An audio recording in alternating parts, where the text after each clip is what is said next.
सचल सरमस के मेले में क़त्ल थी वियल नौजवान शाहिद ख़ासकेली जो राजूनी फ़ैसिलो थियो आहे। क़त्ल जो ॾोह साबित थियण ते जवाबदार धुर मथां 30 लख ॾंड मुक़ररु कयो वियो आहे। जवाबदार तॾो बि बख़्शिराईंदा। जुर्गो टंडो मस्ती के चेयरमैन शमशाद खान मरी जी सरपंची में थियो आहे। गोली हणंदड़ जवाबदार आमिर मरी मथां 15 लख रुपया ॾंड मुक़ररु कयो वियो। संदसि साथियुनि हसमी थेबो, फरहान सियाल ऐं महबूब अब्बासी ते 3 लख ऐं अल्लाह ॾितो अबड़ो ते 5 लख रुपया ॾंड विधो वियो आहे।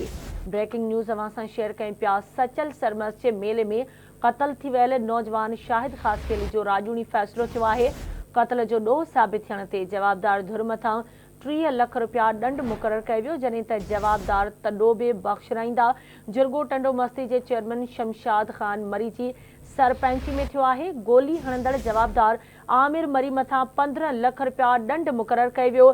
संदसि साथियुनि हसनी थेबो, फरहान सियाल ऐं महबूब अब्बासी ते 3 लख रुपया ऐं अल्लाह ॾितो अबड़ो ते 5 लख रुपया ॾंड विधो वियो आहे।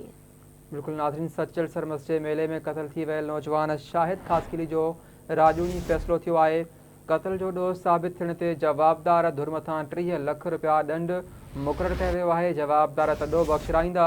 जुर्गो टंडे मस्ती जे चेयरमैन शमशाद खान मरी जे सरपंच में थियो आहे। गोली हणंदड़ जवाबदार आमिर मरी मथां 15 लख रुपया ॾंड मुक़ररु कयो वियो आहे। जॾहिं संदसि साथी हसनी थेबो, फरहान सियाल ऐं महबूब अब्बासी ते 3 लख ऐं अल्लाह ॾितो अबड़ो ते 5 लख रुपया ॾंड विधो वियो आहे।